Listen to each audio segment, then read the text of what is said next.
Hello viewers, ज्योतिष खोज channel में आपका स्वागत है। मित्रों, आज हम मंगली कुंडली पर चर्चा करेंगे। अक्सर ये देखा जाता है कि कन्या या वर की कुंडली में मंगल दोष है। इस मंगल दोष के चलते हम डर जाते हैं और रिश्ता नहीं करते, और कई बार अच्छा रिश्ता छूट जाता है और शादी डिले और डिले और डिले होती चली जाती है। आज हम इसका प्रमाण के साथ मंगल दोष का जो समाधान है या जो परिहार है या जो उपाय है वो हम बता रहे हैं। तो पहले हम सबसे पहले ये देखते हैं कि मंगल दोष कुंडली में होता कब है। तो ये देखिए मित्रों, कुंडली में मंगल ये प्रथम भाव होता है। अगर यहाँ पर मंगल है किसी वर के या कन्या के कुंडली में, यहाँ पर नंबर कोई सा भी पड़ा हो उससे मतलब नहीं है। यदि यहाँ पर मंगल है तो कुंडली मंगली मानी जाती है। उसके बाद चतुर्थ भाव में मंगल हो तो कुंडली मानी जाती है, और यदि सप्तम भाव में मंगल हो तो अभी मंगली जाती है, और अष्टम भाव में मंगल हो फिर भी ये मंगल दोष माना जाता है, और 12वें भाव में यदि मंगल बैठा हो तो ये मंगली दोष की कुंडली मानी जाएगी।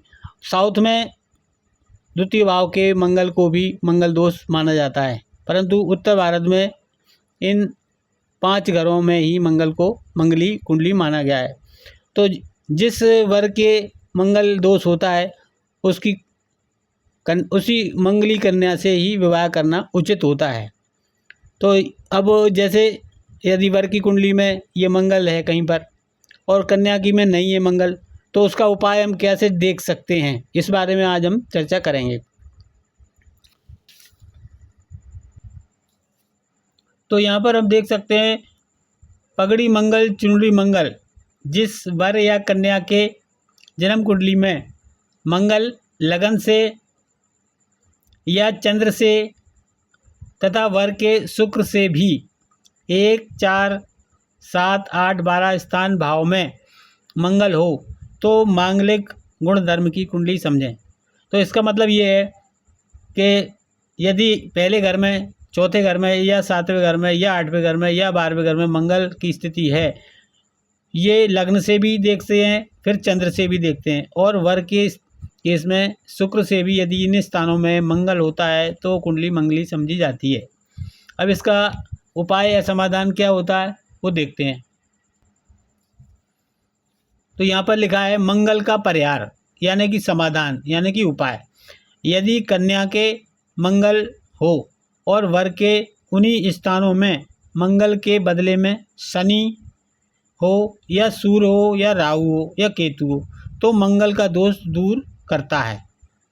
पाप आक्रांत शुक्र तथा सप्तम भाव की भावपति की नेष्ट स्थिति भी मंगल तुल्य ही समझना चाहिए।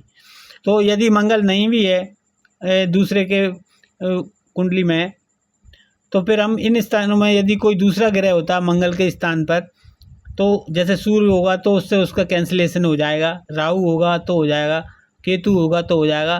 तो जो पाप ग्रह हैं, शनि है, सूर्य है, राहु है, केतु, इनमें से कोई भी ग्रह अगर उनके मंगल के बदले में होता है तो ये मंगल का परिहार माना जाता है। तो फिर हम उससे विवाह के लिए हाँ कर सकते हैं। इसको और उदाहरण से हम समझ लेते हैं। जैसे मान लीजिए ये वर की कुंडली है और ये कन्या की कुंडली है, और इसमें यहाँ पर मंगल है, चतुर्थ भाव में मंगल है, तो ये मंगली हो गया। फिर इस कन्या के चतुर्थ भाव में शनि है तो मंगल के स्थान पर शनि हो गया, तो ये कैंसिलेशन हो जाएगा। इसी प्रकार यदि इसके कन्या के मंगल मान लीजिए सप्तम भाव में मंगल है और वर के यहाँ पर शनि है, मंगल सप्तम भाव में ही, तो उसी भाव में यदि मंगल के बदले में शनि है तो ये कैंसिलेशन हो जाएगा। ये शनि के स्थान पर सूर्य भी हो सकता है, राहु भी हो सकता है, केतु भी हो सकता है, तो ये चारों से इस मंगल का कैंसिलेशन हो जाता है। तो आप यहाँ भी हो सकता है, या यदि यहाँ है तो आप यहाँ देखें, यदि आप यहाँ देख रहे हैं तो इसमें यहाँ देखें।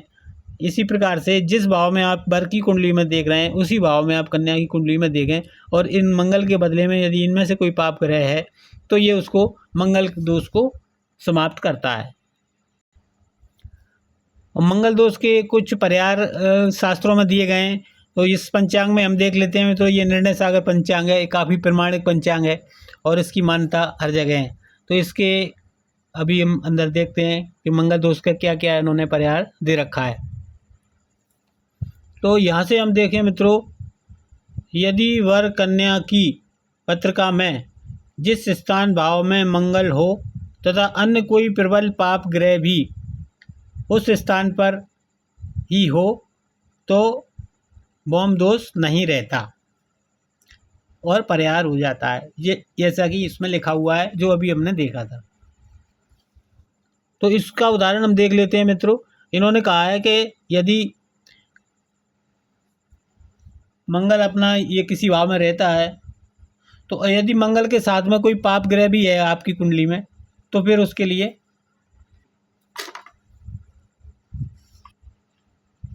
यहाँ से देखें, मंगल हो तथा अन्य कोई प्रबल पाप ग्रह भी, ये भी है, उस स्थान पर हो।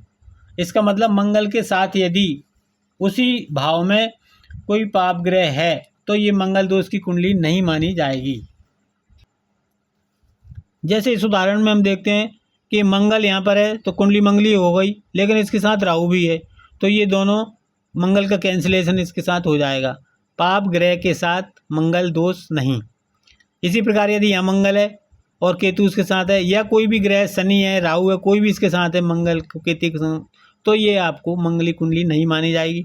इसी प्रकार यहाँ पर भी यदि कोई दो ग्रह हैं, ऐसे मंगल शनि है, मंगल राहु है, मंगल केतु है, इसी प्रकार मंगल सूर्य यहाँ पर है, या सूर्य शनि मंगल के साथ में कोई भी इनमें से ग्रह है चारों में से, तो ये मंगली दोष नहीं मानी जाएगी। इसी प्रकार यहाँ पर तो ये उन्होंने बताया है कि पाप ग्रह के साथ में यदि कोई मंगल के साथ में कोई भी ऐसा पाप ग्रह है तो ये कुंडली मंगलिक नहीं मानी जाती और मंगल का कैंसिलेशन हो जाता है। तो इस बात को हम ध्यान में रख सकते हैं। फिर आगे दिया है कि यदि वर कन्या की पत्रिका में 1, 4, 7, 8, 12 स्थान भाव में शनि हो तो भौम दोष शांत हो जाता है। इसका अर्थ वही है कि यदि मंगल के बदले में शनि हो तो ये भौम दोष शांत हो जाता है। अब इसका हम और भी देख लेते हैं। इसमें और भी दिया है, यदि वर कन्या मांगलिक वर्ग संज्ञा में हैं भी या नहीं भी हैं, कुंडली मांगलिक है भी या नहीं, इस बात के लिए हम देख सकते हैं। तो उसमें इन्होंने कुछ बातें बताई हैं, जैसे कि मंगल पर गुरु की पूर्ण दृष्टि यदि हो, गुरु की पूर्ण दृष्टि यदि मंगल पर हो तो दोष नहीं रहे।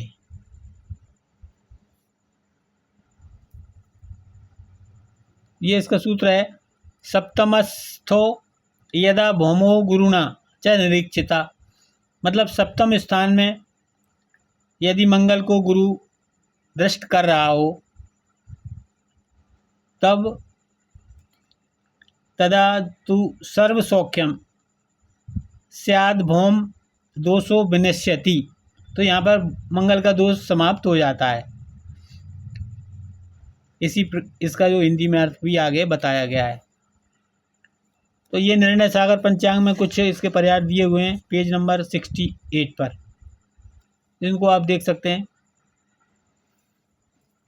इसको हम इस उदाहरण से समझ सकते हैं कि जैसे मान लीजिए कुंडली में यहाँ पर मंगल है लग्न में, तो ये मंगली कुंडली हो गई, परंतु यदि गुरु इसके सप्तम भाव में है और यहाँ से मंगल पर पूरी दृष्टि इसकी आ रही है तो फिर ये मंगल दोष इसका समाप्त हो जाएगा।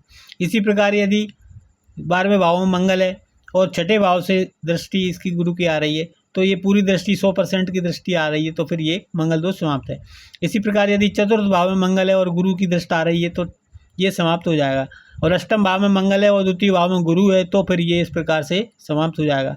हालांकि गुरु की 5वीं और 9वीं दृष्टि भी पूरी 100% की दृष्टि मानी जाती है। जैसे मान लीजिए यहाँ मंगल है और यहाँ गुरु बैठा है तो यहाँ से 9वीं दृष्टि से देखेगा पूरी, या यहाँ गुरु बैठा है तो ये पंचम दृष्टि से पूरी दृष्टि से देखेगा इसको। तो इस प्रकार से हम पंचम और नवम को भी ले सकते हैं, और सप्तम का तो शास्त्र में लिखा ही है।